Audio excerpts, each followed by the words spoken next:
What's going on? Back with predictions for Thursday, Friday, and Saturday games. It's looking like a good week. We got some good matchups. Kind of excited for it. So we'll start on Thursday. Utah State and Nevada. Nevada is favored by 15.5. There was no over under on some of these games, which is weird, but maybe it was too early in the week. But my player to watch is Devontae Lee, Nevada running back. He's got 22 carries for 110 yards and a touchdown so far. Utah State is giving up 289 rush yards per game, so that's going to hurt them. So that's why Nevada's running back, Devontae Lee, is my player to watch, because I think if they get the run game going, they could really hurt Utah State. And I really just believe that Nevada has the better quarterback. Utah State's quarterback has not looked good in 2 games. Nevada's quarterback looks solid. I think they have the better team. I think Nevada wins big here, 42-13. Next game is Wyoming at Colorado State on Thursday. Colorado State has been disappointing, to say the least. The spread is 3.5 favoring Wyoming. The over-under is 52.5. And my player to watch is Wyoming quarterback Levi Williams. 25 for 49, 339 yards, 1 touchdown, and 1 interception on the year so far.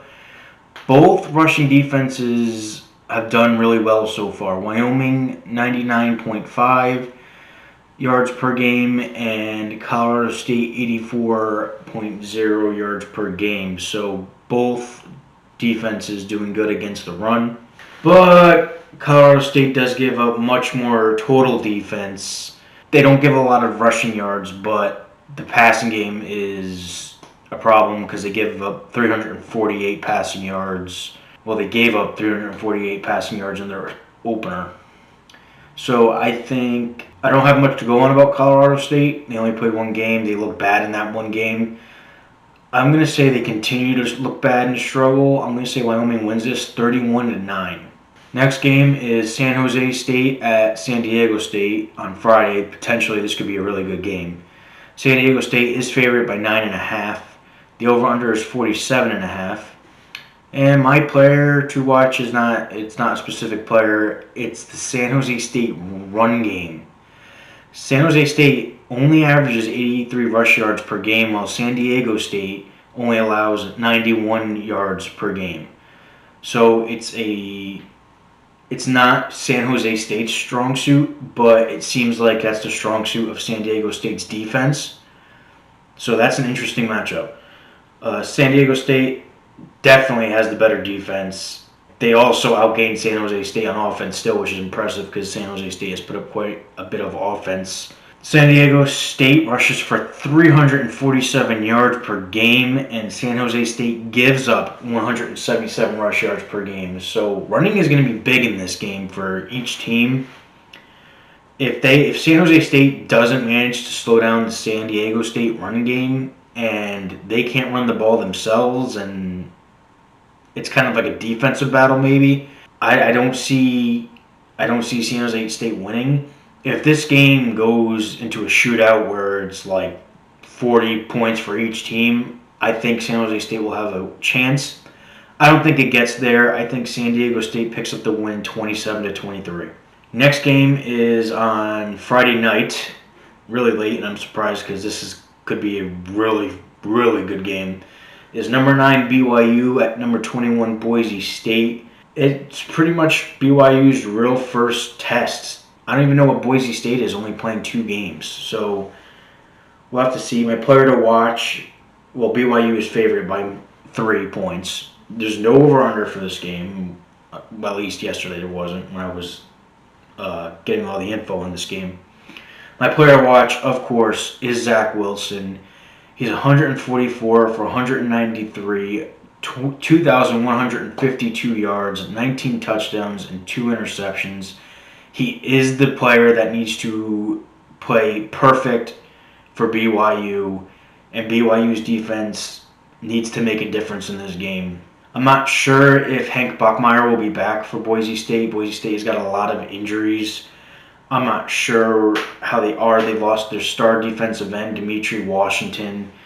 They also last week lost starting running back George Haloni. And like I said, Hank Bachmeier, I'm not sure where he is, but they also lost before the Air Force game. They also lost J.L. Skinner, their safety. So they're riddled with injuries in spots that could really help them against BYU. So that's definitely concerning. Like I said, I think those injuries are gonna play a factor, especially if they don't have any of those guys back. It's going to be tough to say. I do think BYU's defense makes maybe one or two more plays than Boise State's. And I'm going to say BYU does slip away with the win here, 28-24. Next game is the second part of the Commander-in-Chief's Trophy. Air Force at Army, starting day at Saturday. The spread is 5.5 in favor of Army. The over/under is 40.5. My player to watch is linebacker for Army, John Radigan. 54 total tackles on the year, 1.5 sacks, 2 pass defenses, 2 interceptions, 1 touchdown, 1 fumble recovery. He's got to be all over the place in this game. Him and other Army linebacker Eric Smith, but more importantly, John Radigan. He's played phenomenal this year. He needs to have the best game of his career this week. So can Air Force move the ball against a strong Army defense? We've seen Air Force move the ball against Boise State, who is a good team, but I do think Army has a better defense than Boise State. I think Army's defense plays very disciplined. They play hard. They're just all over the place almost every single play. They do get beat occasionally on the deep ball and such, so watch out for that from Air Force. Can Air Force move the ball against Army's defense? Army is allowing 171.4 pass yards per game and 103 rush yards per game. Air Force needs to shut down the fullback. Army's got about 4 or 5 fullbacks that they can use with ease. And they need to find a way to take that away from Army, because it seems like when the teams take away that fullback dive, Army struggles. I'm not going to talk about injuries in this game because, yeah, Air Force has a lot of injuries, but Army is also on their 4th to 6th string quarterbacks now. I don't want to hear anything about injuries in this game. For Army, avoid stupid mistakes. Avoid penalties. You killed yourselves numerous times earlier in the year due to penalties and fumbles and stupid play calling. Avoid mistakes. That's it. Play a clean game. Also for Army, find ways to get Tyrell Robinson the ball. He needs to get the ball more, in my opinion. He's explosive when he gets the ball. But get him the ball in creative ways. Mix it up a little bit. Throw if your O-line is dominating the game, or at least doing what they need to do, run some reverses, some screen plays, do creative things to get him the ball. I think this is a hard-fought battle as usual. We could talk about injuries for every team this year. It's bad this year, or who's out with Corona, whatever the case may be. This is not a normal year for anybody by any means, and especially being a rivalry game, I'm throwing that all out the window.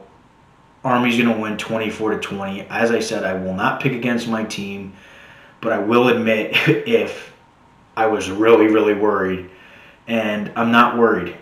I think Army will play really hard. They'll play good, and they'll pick up the 4-point victory. Next game is number 18, SMU at Temple. The spread is 17.5 favoring SMU.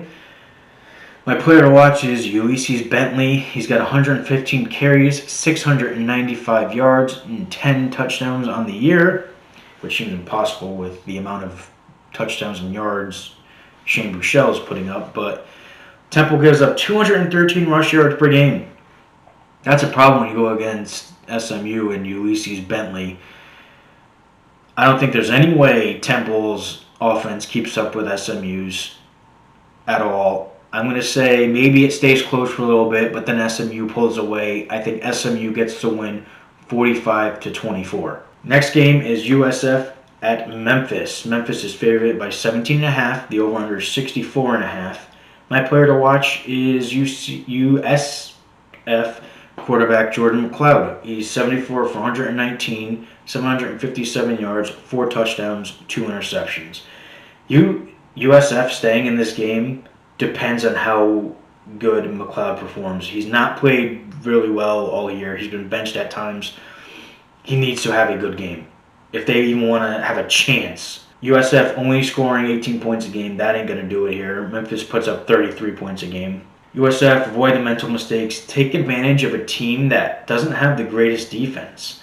Memphis, they give up 556.8 yards per game, and they're allowing 36.2 points per game. Take advantage of that bad defense. I think they do a little. I don't think it's enough, though. I think Memphis has more talent. I think Memphis gets the win 45-31. Next game is Tulane at East Carolina. The spread is 4.5 for Tulane. The over-under is 60.5.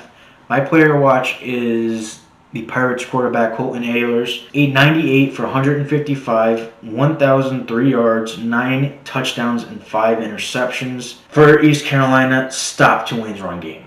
If you stop their run game, you sell out to stop their run game, they will struggle. Earlier in the year, they tried saying they wanted to be more of a passing team this year, and they weren't doing so hot.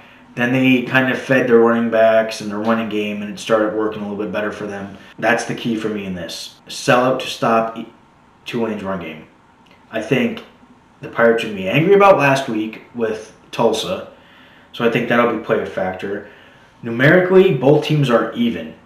It seems like it's just different balanced, but it's evenly balanced, if you know what I'm saying. So I think this is going to be a fun, good game. I think East Carolina is going to win it 35-33. Tulsa at Navy. Tulsa is favored by 10.5. The over-under is 57.5. My player to watch is Deneric Prince, running back for Tulsa, who on the year has 279 yards, 2 touchdowns on 47 carries. Navy is bad against the run, guys. 244 yards per game rushing. I mean, I don't even think they do that themselves on offense, but that's another story. I really just don't think Navy has what it takes here to win. I think they've found a way to muster up some kind of offense, which is a miracle to me because their own coach came out last week and said they don't believe they can run the option. A coach who has coached Navy for how long and has had how many years of success running this offense doesn't think his players can run the option. Do we not see the problem? No way Navy wins this game. Tulsa wins 27-13. Next game is UL Monroe at Georgia State. The spread is 17.5 favoring Georgia State. Crazy considering they just came off of a game they got shut out. But the over-under is 58.5, and my player to watch, if he plays, not sure, is Destin Coates, running back for Georgia State. He's got 93 carries, 434 yards, and 3 touchdowns.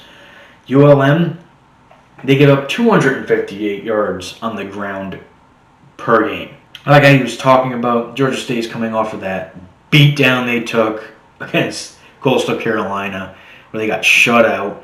They're definitely going to be embarrassed. They definitely are embarrassed. Nothing tells me UL Monroe is going to win this game, or maybe even keep this close. I don't see it. I think Georgia State will come. They bounced back from that beating last week, and they win 41-17. Next game is Arkansas State at Louisiana. The spread is 14.5, favoring Louisiana. The over/under is 66.5. And my player to watch is Jonathan Adams Jr., wide receiver for Arkansas State. He's got 52 receptions, 737 yards, and 8 touchdowns on the year. Arkansas State's defense has been miserable, so they got to lean on their offense, right? Jonathan Adams Jr. has to get the ball in multiple ways to keep Louisiana guessing where he's going to be. He's probably going to get double covered. Someone else has to step up, but you also have to find ways to get him the ball. Again, screenplays, reverses, put him in the backfield maybe and have him run routes from the backfield. Just keep mixing it up on where he is. So maybe Louisiana loses him a few times in this game and he slips away for a touchdown. So big plays are needed from Arkansas State. And if Louisiana finds a way to take out Adams, forget it. I don't think Arkansas State will have a chance. I think Louisiana wins this 38-28. Next game is Troy at Georgia Southern. Spread is -3 favoring Troy. The over-under is 55, and my player to watch is Georgia State running back J.D. King. 102 carries, 564 yards, and 3 touchdowns on the year. Troy will focus on stopping Wesley Kennedy III, the star running back. So I'm expecting J.D. King to step it up a notch and carry his team. When you're running the triple option, you can't stop everything unless the other team that's running it is doing something wrong. You really can't stop everything because you either gotta take the fullback dive or the dive away, take away the quarterback run, or take away the pitch, or at least 2 of the 3. I don't think you could take away 3 of the 3 things. Like I said, unless it's a really bad day or someone's not blocking properly. They did this great last week, Georgia Southern.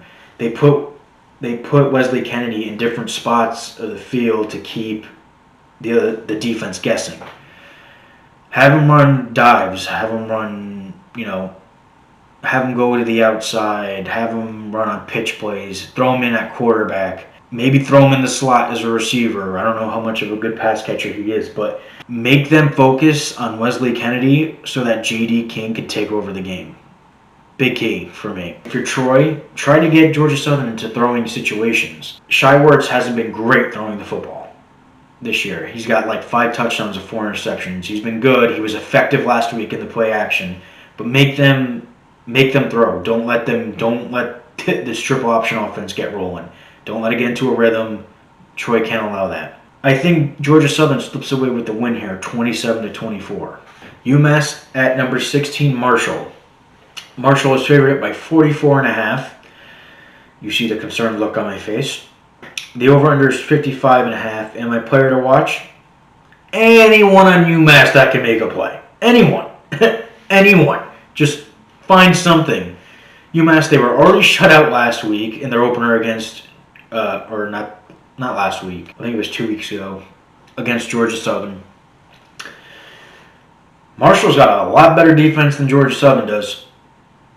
A lot better. I don't know if this has ever happened before or when the last time it happened was. Probably should have looked into that. Gotta get better at that. There's a good possibility UMass gets shut out 2 games in a row.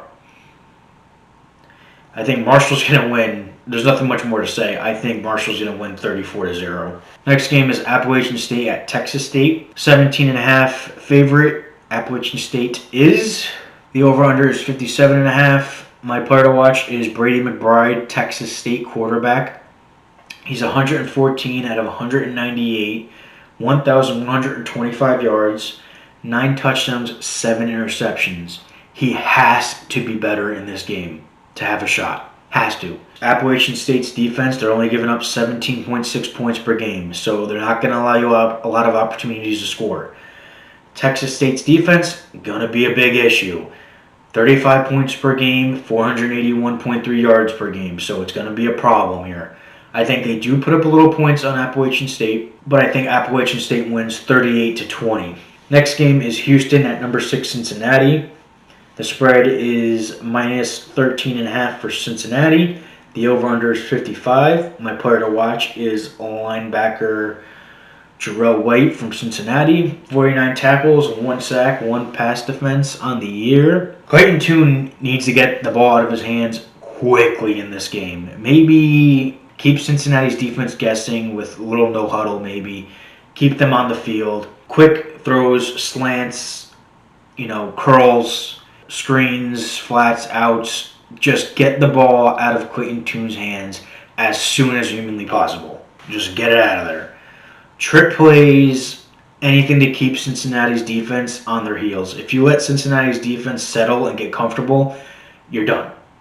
Keep them guessing. Keep them on their toes. Like I said, trick plays, just things to keep them guessing. I don't think it's going to happen. I think Cincinnati's going to win in another solid performance, 31-10. Next game is UTSA at Rice. Rice is favored by 5 points. The over-under is 46.5. My player to watch is Frank Harris for UTSA, their quarterback now. He's 93 out of 160, 895 yards, 4 touchdowns, and 4 interceptions on the year. He's bottom line. He's gotta play better. He's got to be the guy that has his breakout game again to have a chance here. Rice quarterback. Their quarterback Mike Collins. He started off hot. You're already outmanned in the quarterback position. I think you're outmanned maybe defensively. I'm not sure about that yet. So UTSA's defense was going to really need to step up because I don't foresee Frank Harris having that game that I'm talking about. And if you're UTSA, hand the ball or get the Sincere McCormick needs to touch the ball 25 to 30 times a game. That's all I'll say. Rice wins 28-20. Next game is Charlotte at Middle Tennessee State. Charlotte is favored by 4 points. The over-under is 67. My player to watch, Trey Harbinson III, Charlotte running back, 64 carries, 257 yards, and 4 touchdowns. Middle Tennessee State, as we know, their defense isn't the greatest. They allow 245 rush yards per game. Both statistically are, like I said, are pretty even. This game isn't as numerically spread out as I thought it would be. But here's the catch. Charlotte has played, I think, a tougher schedule, and they have played better during those games than what Middle Tennessee State has looked like in their games. Middle Tennessee State can't seem to take off any pressure from the only player that seemed to do anything, which is Asher O'Hara. Charlotte wins this one 31-21. Next game is Fresno State at UNLV. Fresno State is favored by 11.5. The over-under is 58. My player to watch is Max Gilliam, UNLV quarterback. He's 40 for 61, 312 yards, and 3 touchdowns on the year so far. If Max plays well, I like UNLV's chances to in this game. Maybe not to win, but keep it close and put up a good fight and maybe win the game. Both defenses are identical. Literally identical. Fresno State allows 462 yards per game, 226 passing yards per game, and 236 rush yards per game. UNLV allows 460.5 yards per game, 243.5 pass yards per game, and 217 rush yards per game. So both defense I'm not expecting much from. So I'm going to say Fresno State takes the win here 34-28. Next game is Florida International at UTEP. UTEP is favored by 2.5. The over-under is 46.5. My player to watch is Deion Hankins, UTEP running back. 83 carries, 419 yards, and 6 touchdowns on the year. Florida International gives up 213 rush yards per game. Another team that gives up a lot of rushing yards per game. Florida International they really got a bad defense. They allow 458 yards per game, 28.7 points per game. UTEP is going to win 27-21. Western Kentucky at Florida Atlantic. 6.5 favoring. Yeah, Florida Atlantic. The over-under is 40.5. My player to watch is Tyrell Pigrome, Western Kentucky quarterback. He's 84 for 143, 738 yards, and 8 touchdowns on the year. Both offenses aren't anything to brag about. I mean, Western Kentucky, they're only putting up 16.6 points per game, and Florida Atlantic is only putting up 18 points per game, so it's really who has the better defense, and I think Florida Atlantic has the better defense. So I think Florida Atlantic wins in a low-scoring game, 20-14. Next game is Louisiana Tech at North Texas. North Texas is favored by 1.5. The over-under 72.5. And my player to watch is Israel Tucker, Louisiana Tech running back. He's got 82 carries, 336 yards, and 2 touchdowns on the year. North Texas, they put up a lot of offense, about 593.6 yards per game, but they also allow 549.4 yards per game. This game can easily go either way, but I trust Louisiana Tech's defense to make a little bit more plays than North Texas, so I think Louisiana Tech gets the win 38-35. Next game is South Alabama at number 15, Coastal Carolina. Coastal Carolina, of course, is favored by 18 points. The over-under is 55. My player to watch is Desmond Trotter, South Alabama quarterback. He's 66 for 96, 944 yards, 8 touchdowns, and 2 interceptions. Trotter's definitely got to keep his team in the game here. He's been a bright spot for them. He's played very well this year. He's got to keep his team in the game. Ultimately, I think Coastal Carolina is just too good of a football team. offensively and defensively. I think Coastal Carolina picks up the win 35-17. The next and final game of Week 10 is New Mexico at Hawaii. Hawaii is favored by 15.5. The over-under is 62.5. And my player to watch is Siobhan Cordero, Hawaii quarterback. He's 31 for 57, 339 yards, and 1 interception on the year. I expect Siobhan to play much better and maybe finally get his first few touchdown passes in this game.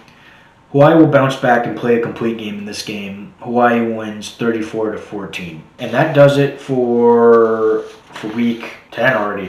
Yeesh. So today's Wednesday. As we know, the MAC is getting started. So I'll do a separate recap for the MAC, and then again on Sunday with Thursday, Friday, Saturday's games all in one video. Don't forget to like, subscribe, share with friends, and I'll see you then.